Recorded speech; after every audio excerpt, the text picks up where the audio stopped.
네, 미중 패권 전쟁 관련된 책 리뷰 네 번째 시간입니다. 오늘은 문정인의 미래 시나리오 이 책을 한번 리뷰를 해보도록 하겠습니다. 이 책에서는 이제 국제 정치의 주류 이론들을 이제 설명을 하고 있습니다. 요거를 간단하게 한번 살펴보고 가도록 하겠습니다. 현실주의라는 게 있습니다. 현실주의는 국제 정치 현상을 있는 그대로 본다는 것을 의미하고요. 그리고 주요한 가정 중에 하나는 국제 관계의 기본 단위를 국가로 보고 있습니다. 그래서 국제 관계를 본질에서 무정부 상태를 특징으로 하고 있습니다. 그래서 이제 중앙 정부가 없는 각자 도생의 질서, 각자 도생의 적자 생존이 현실주의의 기본 논리가 되는 것이죠. 그래서 이제 위키백과의 현실주의 관련돼서 이런 설명이 있습니다. 여러 가치관을 배제하고 국제관계를 객관적으로 분석하려는 점이 특징이며 군사력이나 국익을 중시하고 그래서 이제 국가 간에서 협력하여 세력 균형, 나아가 안전 보장을 달성하려고 하는 현실주의, 그리고 국제 협조를 중시하는 이상주의, 그리고 군사력을 중시하는 현실주의가 대비가 되고 있습니다.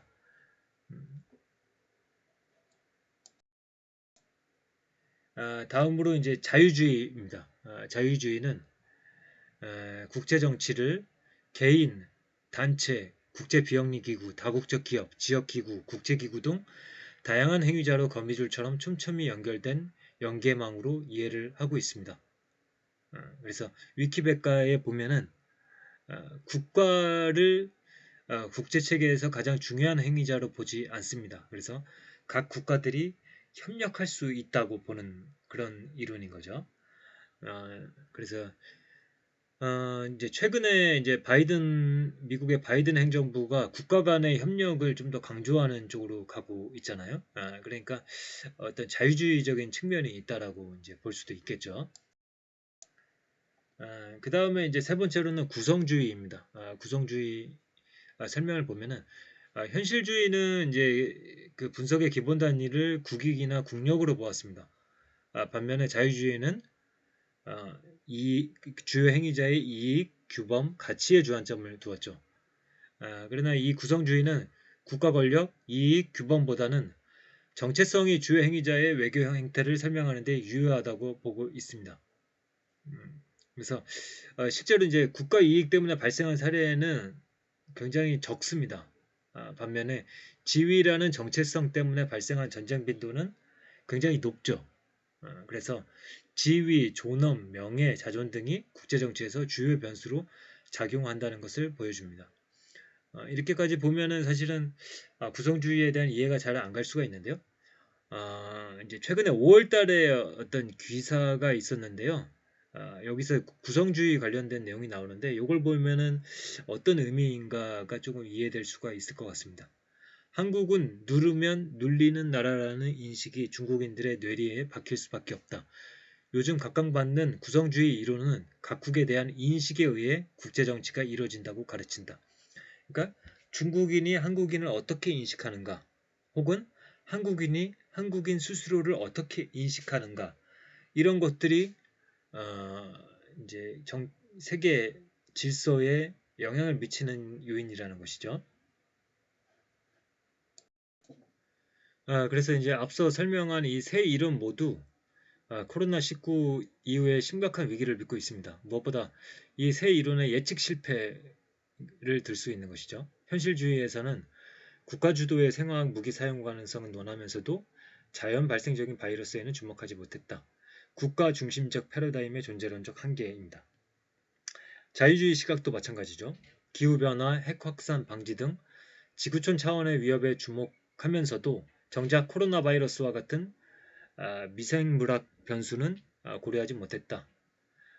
구성주의 역시 주요 관심사는 인간이라는 행위자였지 코로나19 같은 미생물은 분석 대상이 되지 못했습니다.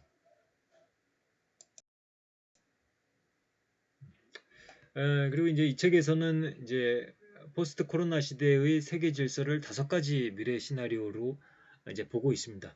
요게 이제 우리가 이제 미중 패권 전쟁 관련돼서 유익 있게 볼 만한 내용인 것 같습니다.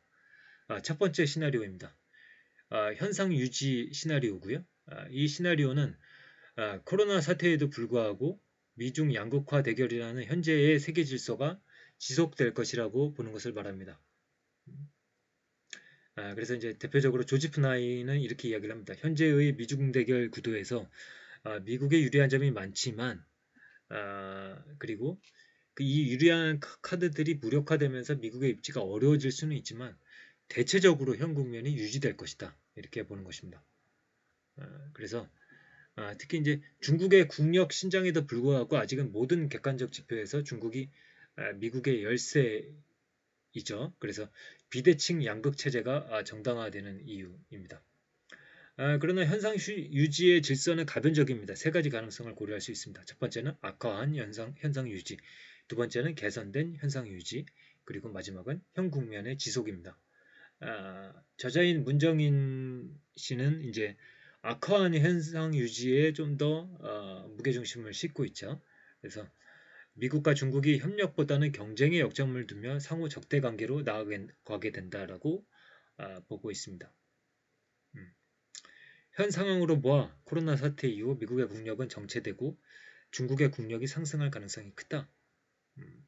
그래서 코로나 사태 이후 미중 대결은 심화되고 신냉전의 대두라는 악화한 현상 유지로 나아갈 것을 예상한다. 그리고 이제 두 번째 시나리오는 성곽 도시와 새로운 중세라고 이제 해서요. 결국에는 세계화로 표방되던 자유의 질서가 가고 파편화된 새로운 중세가 출현한다는 것을 뜻합니다. 과거를 보면 이웃 국가를 어렵게 만들어서라도 자국의 이익만을 챙기겠다는 풍조가 난무하던 1930년대 유럽에서는 관세 전쟁이 벌어졌고 지역 경제는 더욱 위축되어 결과적으로 제2차 세계대전으로 이어졌다. 이 시나리오가 성립하려면 무엇보다 코로나19의 장기화 현상이 수반되어야 한다. 코로나 사태가 5년 이상 계속된다면 성곽도시의 세계 질서가 현실로 다가올 수 있다. 그러니까 코로나19의 유지 여부가 굉장히 중요한 것이죠. 이것이 계속 유지가 된다면 각자 도생하는, 그러니까 각자의 국가가 중요한 그런 상황으로 가겠죠. 그래서 문명권 또는 지역권마다 핵심 국가 중심으로 뭉쳐 배타적 대외 정책을 펴게 될 수 있다. 그러니까 아까 이제 말씀드린 그 현실주의가 이제 반영된 세상인 거죠. 각자 도생, 적자 생존의 질서가 우리의 미래가 되는 것을 뜻합니다. 반면에 이제 팍스 유니버설리스가 있습니다. 이제 과거 아버지 부시 대통령이죠. 연설에서 이렇게 이야기를 했습니다. 우리는 전쟁의 대재앙으로부터 다음 세대들을 구하고 기본적 인권과 인권의 존엄 그리고 가족에 대한 믿음, 남녀 간 그리고 강대국가 약소국 간의 평등한 권리를 인정하고 사회적 진보와 더 큰 자유와 더 나은 삶의 길을 향상해 나간다. 라는 유엔 헌장을 인용하며 이러한 목표를 위해 유엔과 협력해 나갈 것이라고 밝혔습니다. 이는 미국의 세계 패권을 내려놓고 바로 보편성, 즉 유엔과 다자주의를 통해 세계 평화를 모색하겠다는 이야기다. 바로 팍스 유니버설리스트의 요체다. 당위론적 희망에서 나온 코로나 이후의 세계 질서라고 하겠다. 그러니까 이제 근데 이제 만약에 이제 유엔 안전보장 이상회의 강대국 거부권 행사가 존속하고 블록 정치가 지속되는 한 팍스 유니버설리스트는 환상에 지나지 않는다. 그래서 팍스 유니버설리스트는 미국과 중국의 협력 아래 국제기구, 지역기구, 지방정부, NGO 등의 촘촘한 연계망을 구축하고 협력해 나갈 때 가능해진다. 그러나 현 단계에서 그러한 글로벌 거버넌스의 공고화는 요원해 보인다. 그러니까 어떻게 보면 이상주의적인 관점인 거죠. 사실은 바람직하고 이상주의적이지만은 그만큼 현실에서 구현하기는 어려울 수도 있어 보입니다. 네 번째 시나리오는 팍스 아메리카나, 미국 패권을 통한 세계 평화의 재현입니다. 그러니까 이제 조지 프리드먼과 혹은 뭐 피터 자이안 같은 사람들이 이론적이라고 볼 수가 있겠죠. 태평양과 대서양이라는 두 대양을 장악한 미국에 맞설 수 있는 나라는 향후 한 세기 이내에 존재하지 않는다라고 이야기를 합니다. 그리고 이제 이러한 시나리오는 이제 당연히 이제 중국에 대한 비관적 평가가 전제되는 것이죠. 코로나 사태 이후 중국은 빠른 속도로 중진국 함정에 빠져들 것이고, 그 이유는 국유기업의 부실화, 대규모 부실 채권, 금융 부문의 취약성, 과도한 투자와 부실화, 극심한 빈부격차 등을 들고 있습니다. 그리고 이제 저자가 보기에 지금의 추세대로라면 미국이 코로나 사태에서 승자가 되기는 어려워 보인다고 합니다. 경제 성장이 실제적으로 가장 좋은 국가가 중국이고, 미국의 비교 우위는 과학기술에 있는데, 이 역시 미국의 패권적 지위를 장담할 수 없는 상황인 거죠. 그래서 자유주의 패권 구상이 열렬한 옹호자인 아이켄베리는 스스로 이러한 질서의 한계를 인정했습니다. 그는 자유주의 패권 질서가 세계화와 신자유주의의 함정에 빠져들었고, 미국이 불필요한 군사 개입과 전쟁을 감행하고 중국을 잘못된 궤적으로 이끌면서 실패하게 되었다고 보고 있습니다. 이 점은 신현실주의자들에게 비판의 대상이 되기도 합니다. 자유주의 패권으로 미국의 국익을 늘릴 수 있다고 믿는 미국인은 점차 줄어들고 있습니다. 그 다음에 이제 다섯 번째 시나리오가 이제 팍스 신학화입니다. 중국 지도부의 담론을 보면 중국이 패권국으로 부상해도 평화적 부상이 될 것이라는 점을 지속해서 강조하고 있죠. 이는 키신저가 언급한 한족이 중원을 차지할 때 중국의 주변국에 대한 침략 전쟁을 감행하지 않았다는 한족 평화주의와 맥을 같이 한다. 마틴 자크는 중국이 세계를 지배한 면에서 중국을 단순한 국가가 아닌 문명국가라고 본다. 그는 문명국가로서 중국은 강한 특수성과 배타성을 내포하고 있어서 자신의 특수성을 보편화하려고 시도하지 않을 것으로 본다. 물론 중국의 힘이 세지면 사정은 달라질 수 있겠지만 말이다. 그리고 저자의 시각이 이제 일부의 마지막에 이렇게 나오는데요. 현재 가장 바람직한 세계 질서는 팍스 유니버설리스이지만 실현 가능성은 매우 낮다. 그렇죠. 좀 아까 보았다시피 팍스 유니버설리스는 굉장히 이상적인 그런 측면이 있는 것 같습니다. 이제 반면에 삼각도시와 새로운 중세 시나리오, 그러니까 이제 현실주의적으로 이제 해석될 수 있는 각자 국가가 각자 도생하는 그런 시나리오죠. 이것은 개연성이 커 보이지는 않는다. 그리고 현 사태에서 미국이나 중국이 일방적으로 승기를 잡을 것으로 보이지 않으며, 따라서 미중 대결이 심화하면서 현상 유지가 점차 악화되는 현상이 세계 질서의 새로운 일상으로 자리 잡을 것으로 보고 있습니다. 그리고 2부에서는 미중 간 악화한 현상 유지 시나리오를 심층적으로 살펴보고 있습니다. 그래서 이제 미중 신냉전의 미래를 놓고선 이렇게 이제 설명을 하고 있습니다. 중국 지역 전문가들은 중국이 전 지구적 차원의 패권이 아니라 동아시아 지역에서의 세력권 구축이라는 전략적 이익을 두고 미국과 경쟁하고 있다고 보고 있습니다. 그러나 미국의 주류 국제 정치학자들은 폼페이오가 주장하는 것처럼 중국이 지역 패권보다는 세계 재패에 더 큰 관심이 있기 때문에 중국과 미국의 패권 충돌을 피하기 어렵다고 보고 있습니다. 그리고 이제 절충적 시각도 있죠. 중국은 20세기 초 미국과 독일의 경로를 밟고 있다는 것입니다. 1차적으로 아시아 태평양 지역에서 지역 패권을 구축한 다음 세계 재패의 길로 나설 것이라는 진단입니다. 저자의 판단으로는 현재 중국이 세계적 수준에서 미국과 패권 경쟁을 전개하기는 어렵다고 보고 있습니다. 그래서 이제 중국의 대전략은 화평 발전, 평화롭게 발전하는 것, 혹은 대국 굴기, 이제 뭐 대국으로서 굴기를 하는 거죠. 그러니까 이제 자신감 뿜뿜하면서 그다음에 어떻게 보면 그 전랑 외교죠. 그 위협적인 그런 외교라고 볼 수가 있는데 미국에는 중국의 부상과 관련해 두 가지의 경합적인 시각이 있습니다. 하나는 상하이 학파입니다. 중국을 위협적으로 보지 말고 공동 진화의 파트너로 간주해야 한다는 키신저 박사가 이 시각의 대표적 주창자입니다. 그래서 키신저 박사의 이제 그런 말들이 뉴스에 많이 나오죠. 그래서 이제 싸우지 말아야 된다, 평화롭게 지내야 된다 이런 이야기들을 현재도 이제 많이 하시죠. 이제 나이가 굉장히 많으신 분입니다. 그리고 중국 지역 전문가와 중국과 경제적 이해관계가 있는 기업인들이 이 시각을 옹호하고 있습니다. 다른 하나는 크로 학파입니다. 이제 크로 학파에 대해서 키신저는 이렇게 이야기를 합니다. 과거에 크로의 경직된 대독 인식이 제1차 세계대전의 원인을 제공했다고 진단했습니다. 크로는 이 메모에서 독일은 유럽의 패권을 노리고 있고 이 목적이 달성되면 세계 패권을 추구할 것이기 때문에 대영 제국의 존립과 양립할 수 없다라고 못 박으면서 독일에 대한 강경한 견제 균형 정책을 주문한 바 있다. 그러니까 이제 현재 미국의 크로아파라면은 결국 중국에 대한 강경책을 이제 행사하려는 그런 학파라고 볼 수가 있겠죠. 근데 이제 이 학파 안에서도 두 가지 시각이 있다고 합니다. 하나는 신봉쇄 전략을 펴야 한다는 강경파, 하나는 관여와 봉쇄를 동시에 추구하자는 봉쇄 포용의 시각입니다. 만약에 중국의 대국 굴기에 미국이 크로아파의 강경 정책, 특히 신봉쇄 전략으로 맞선다면 동북아시아의 정세는 예측 불허의 난기류에 직면하게 될 것입니다. 현실은 대국 굴기와 신봉쇄라는 강대강 구도의 패권 경쟁으로 나타나고 있습니다. 그리고 이제 뭐 저희가 계속해서 이제 살펴봤지만 미국이 해군력에 있어서 굉장히 앞서 있지 않습니까?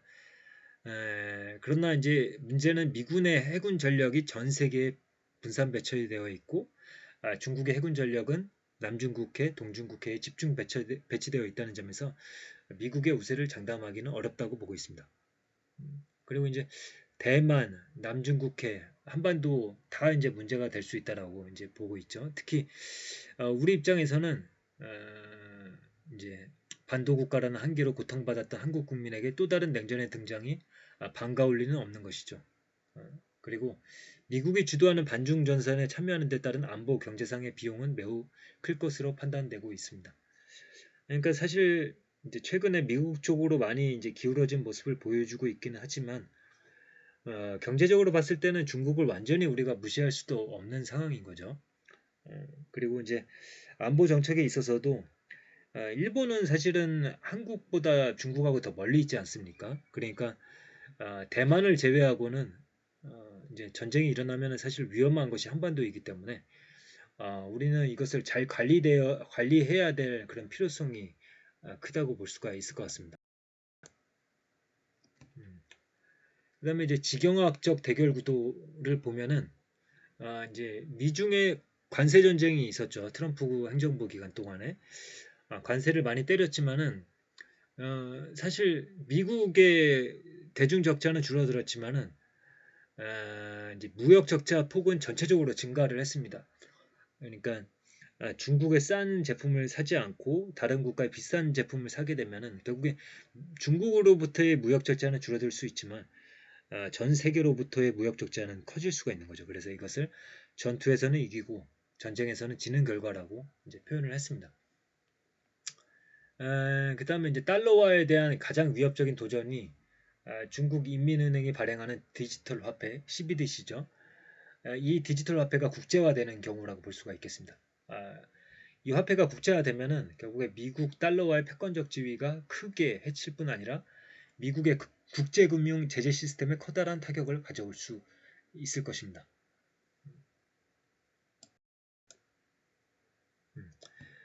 그리고 이제 중국은 1대1로를 이제 추진을 하고 있고 미국은 이것을 이제 견제를 하고 있죠. 최근에 G7이 모여서 또 이제 견제를 하려는 구상을 보여줬는데요. 1대1로에 대한 미국의 견제도 있지만 사업 자체의 구조적 모순 때문에라도 1대1로에 대한 조정은 불가피할 것으로 보고 있습니다. 그러나 이제 시진핑 주석은 이를 포기하지 않을 것이고 이것은 미국의 압박이 거세질수록 1대1로가 중국의 지경학적 생존 공간으로 작동할 것이기 때문에 중국은 이걸 포기할 수 없다라는 것이죠.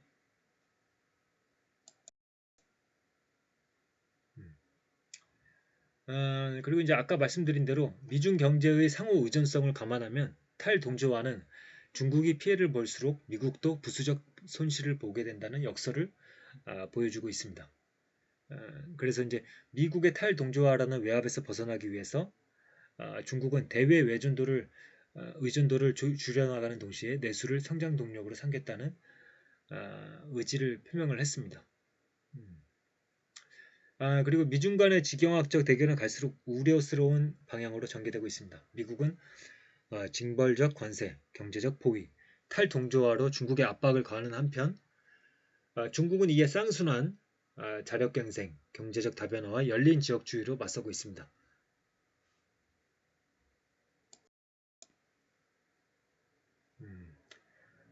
그리고 이제 기술 민족주의의 충돌. 그러니까 미국도 사실은 이제 제조업이 많이 이제 과거에 비해서는 비중이 줄어들었기 때문에 기술이 중요할 수밖에 없고 중국도 이제 1인당 GDP를 끌어올리고 중진국으로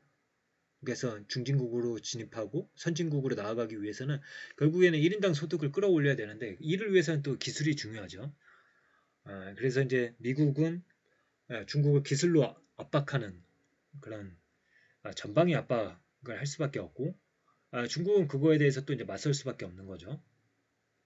그래서 이제 첫 번째로는 기술 독립 전략, 두 번째는 맞대응 전략, 세 번째는 수용 전략 등을 중국에서는 사용하고 있습니다.